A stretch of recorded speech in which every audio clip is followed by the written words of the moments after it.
Hello and welcome. It's a pleasure to be here, if only virtually. So the title of my talk is The ImpFS File System. My name is Tom Ridge from the University of Leicester, and my web address is www.tom-ridge.com. Okay, so this is the introduction. So what is ImpFS? So roughly speaking, it's a file system and a collection of reusable file system-centric components that can be assembled in various ways to produce a file system. So here we've got some example components. So a persistent log, an on-disk B tree, path resolution could be a component, a POSIX API implementation could be a component, and so on. So basically lots of different components that you can plug together to make a file system to match your particular use case. So there are the GitHub links. The project is structured as many packages. There are lots of URLs for them. You can also find links to these from my webpage. And here is a picture showing the main packages and the connections between them. I would say that the main packages here are the B-tree package, the persistent list, persistent log, persistent cache, leading up to the key value store library. We've got path resolution. Over here we've got some networking stuff, some front-end stuff which we'll come on to later, and then finally we've got the actual ImpFS implementation. To discuss the design of ImpFS, I want to talk about the layer structure. So the layer structure for ImpFS, the file system, looks something like this. We've got the front-end layers here. For instance, here you've got how do you want to mount the file system. It could be via Fuse, or it could be over the network. You've got a POSIX-like API layer that's providing all the usual functionality, like unlink, rename, truncate, those kinds of things. Path resolution, so everyone is familiar with the concept of path resolution, and that's been pulled out as a separate layer. So the POSIX-like API layer and path resolution are expressed in terms of objects. So the objects are files, directories, symlinks, free lists, and the GOM. So files, directories, and symlinks are all familiar objects. And then there are some objects that are used internally by the file system. And then down here we've got marshalling on the block layer, which we won't discuss too much because time is relatively limited. So we'll discuss the front-end layer first, and then path resolution, and then the POSIX-like API layer. Then finally, the bulk of the talk will be discussing the heart of the file system, which is the implementation of these objects, files, directories, so on. Okay, so the front-end layer is package minifs. There's a GitHub link there, and it's basically going to include things like the Fuse front-end, the network client, network server, this kind of stuff. So here I got a picture of some Lego bricks, and the idea is that you can plug the bricks together because they have a standard interface. So here we can see a Fuse interface to a pass-through file system. So a pass-through file system would just take API calls and pass them through to an underlying file system. So that's two components that minifs provides. So here's an alternative. You've got a Fuse interface to an in-memory file system. So that would give you a simple tempfs type setup. Here's a slightly more complicated setup. You might have Fuse plugging into a network file system client, which would then communicate over the network to an NFS server, which again would hook up to a pass-through file system to the server's local file system. So this would be a way of exposing the server file system to the client over Fuse. So minifs contains these components and more, and you can plug them together in the ways that I've shown here. And this is what we use to implement the front-end layers of the file system. So now we discuss the front-end path resolution, which has been broken out as a separate layer. Of course, it's not independent of the file system. So this is what we need from the file system in order to implement path resolution. So in this type, file ID is a type of file identifiers, dir ID is a type of directory identifiers, t is a phantom type variable for the monad. So what do we need from the file system? We need to know the root directory and we also need to know how to resolve a single step on the path. So that's a single path component. So given a directory and a name, a path component name possibly in that directory, we expect to get back the result of resolving that name. And this type variable t and the m indicates that this all occurs in the monad. So once we have that from the file system, we can implement path resolution, and this is what it looks like. We've got a function resolve, which takes the usual monadic operations, so these are bind and return. It takes from the file system the ability to resolve a single directory entry, so this is the type above. It takes a flag follow last symlink, which controls a lot of path resolution variability around symlinks, especially in the last component. And it takes the current working directory, so that's necessary to resolve relative paths such as dot and dot dot. Then we take a string, which is the path itself, and we get back a resolved path or possibly an error.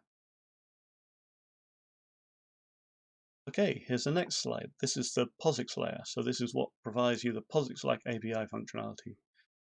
So it's the things like the usual file system operations like rename, unlink, truncate, these sorts of things.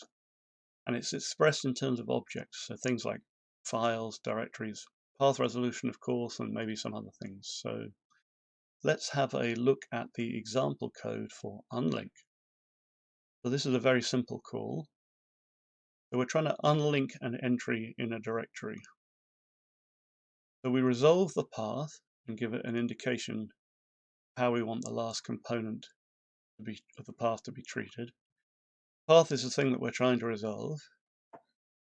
This is a monadic bind that propagates errors. So if there is an error during path resolution, that's what's returned. But if there isn't, we go on to examine the result of path resolution. So we would typically expect to get parent directory, a last name in the path, and the result, i.e. what was pointed to in the directory. So that result could be missing, for example. If you want to copy a file from one place to another, you would expect the destination to be missing. So that isn't a path resolution error, that's a normal feature of path resolution. But if it is missing, there is no way we can delete it, so that's obviously an error for unlink. Otherwise, if the name is present in the directory, we attempt to find the parent in the directory, the parent directory. Then we take the last component of the path, which must be less than 256 bytes. Nothing particularly special about this limit. It could be 1024 bytes, for example. And we simply delete that name from the directory. And that's the end of the unlink call. Okay, we finished with the front end, so now we come on to the heart of the file system. Files, directories, and symlinks, and some internal data structures, such as the free list and something I've called the GOM. But just a short note before I begin. So objects are as independent as far as possible. We imagine that each object has its own block device because future storage devices will effectively support per object sync and barrier, and we want to play to that interface. So each object must maintain on-disk consistency. That is, in the event of a crash, some reasonable version of the object must survive. The object should also support a flush and a sync. So that's the general design as far as objects are concerned. So now let's talk about the implementation of directories. Okay, so directories are a map from path component, e.g. string, to an object identifier. So let's have a look at this. So we have a file /temp/f1.txt, which corresponds to a directory /temp and an entry name f1.txt. And this maps to whatever the actual implementation of f1.txt is. So the objects that can appear in a directory are files, directories, and symlinks. And that's all currently. So in order to implement this, we're going to need an on-disk map data structure. Unfortunately, we've done some previous work on these on-disk map data structures. So in OCaml 2017, there's some work on a B-tree library for OCaml. But the problem with this is that the performance is not as fast as the current fastest key value stores. So in order to improve the performance, we need to do something else. And what we decided to do eventually is to add a log onto the front of the B tree. So write operations go directly to the log, and periodically the log is merged with the B tree without blocking. So once you have an on-disk persistent map data structure, it's very easy to implement a directory. It's just the use list, which is a list of all of the blocks used by that particular directory. And the other part of the pair is you've got an on-disk map representing the entries in the directory. So it's a map mapping the name to the underlying object ID. Okay, so moving on, we've got the implementation of files. So it's a similar idea. We're going to use maps again. So a file is just an array of bytes. So here we've got byte 0, byte 1, byte 2, etc. So nothing fancy at all. So we're going to implement this as a file size paired with an array of blocks. So a block is something like 4096 bytes. It's the natural unit of storage for the underlying block device. So we've got the first block, the second block, the third block, and so on. Obviously, we need to record the file size separately since we're storing complete blocks, which would otherwise force the file to be sized as a multiple of the block size. So we have to record the file size separately. And then for block I in the file, we need to know the location on disk of that particular block. So that's why we need a persistent map from index I to the location of the block on disk. So this map will say something like block 0 is actually located at wherever it's located on disk, block 1 likewise. So there's no restriction on where these blocks can be located. For a hard disk drive, you might want them located adjacent to each other, but for other devices, this might be less important. So let's have a look at the OCaml type. So here is the OCaml type for the on-disk file data structure. As you can see, it's parameterized by the type of block identifiers. The type is called file origin block. The idea is that the origin block is the block from which an on-disk object can be reconstructed. So all on-disk objects, files, directories, symlinks, free lists, use lists, etc., they all have an origin block. And from the origin block, you can reconstruct the entire object. So what have we got here? We've got file size, we've got timestamps, we've got this block index map root. So this is the root of the B tree or the key value store that stores this mapping from block I to wherever block I is located on disk. We've also got this, so again, it's another origin block. It's the use list origin. It's the list of all the blocks in use by this file. So whenever we allocate a block to be used by a file, it effectively gets added to the use list. So here's the use list. A file's origin block contains a field referencing the associated use list origin block. So there's no permissions, you'll note. So permissions are quite simple to layer on top, and there's no nlinks reference counting because the free space management is currently in a state of flux. Hopefully it'll be done sometime soon. Okay, well, that was files and directories. You need a few more things to implement the file system. So let's start with the Global Object Map, abbreviated GOM. Suppose you're given an object ID, like it's a directory with this ID or a file with this ID. So you need to be able to somehow figure out where that object is located on disk, or at least the origin block for that object. So we have the Global Object Map, which is a single map for a given file system. Essentially, it maps object identifiers to blocks on disk that contain that object's origin block, and from whence you can reconstruct the object itself. Of course, this is an on-disk map. In addition to the global object map, you're also going to need something like a global free list. This is something like a list of all the free blocks. Well, not exactly that, because that would be too inefficient, but somehow you need a structure that can track the free blocks and give you alloc free functionality on blocks. I won't discuss it much because there simply isn't time. Now, I should talk briefly about the advantages of this design, the interesting aspects I think it has. There's a few components, the list and the map, which can be optimized extensively. The B tree and the key value store have been optimized in the past. They've also been edited since, so they probably need another round of performance tuning. But the point is, I'm convinced that these can be made to run very quickly.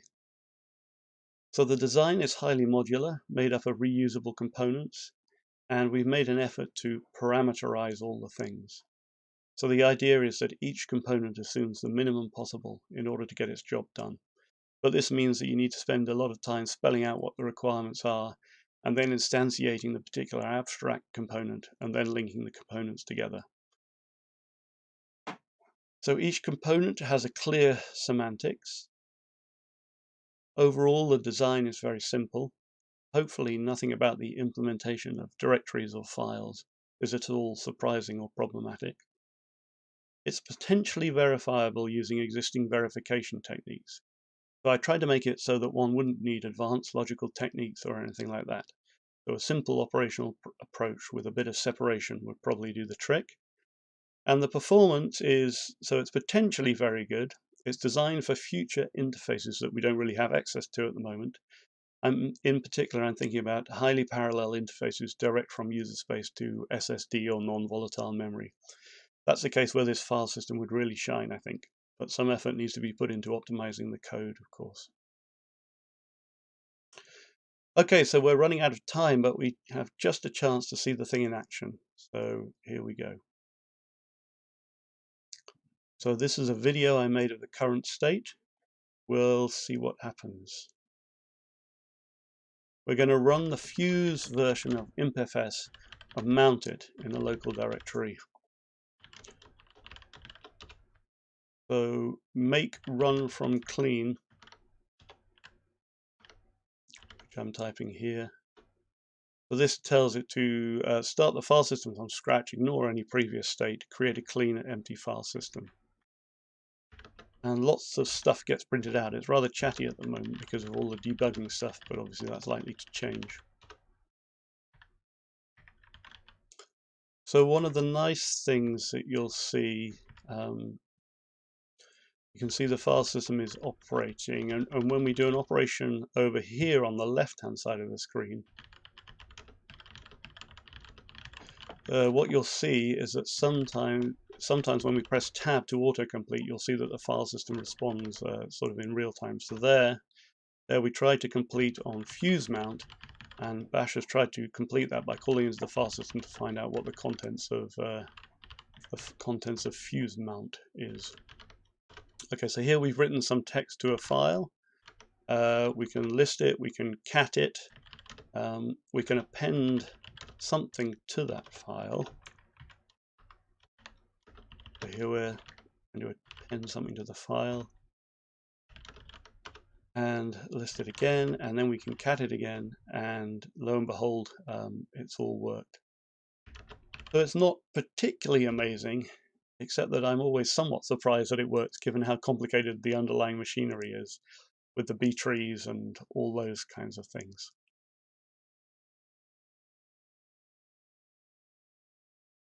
Okay, we're running rather low on time, so just a few comments on performance and project status.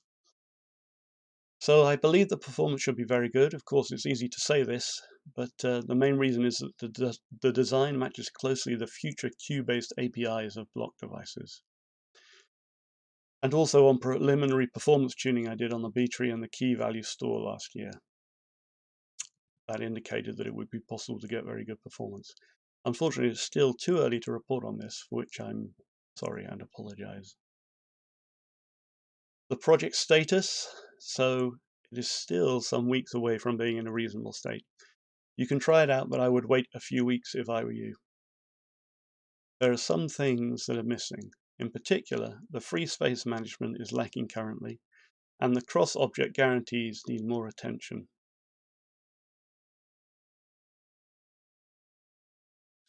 Okay, so that's the end of the talk. Thank you very much for listening, and I'd be happy to answer any questions.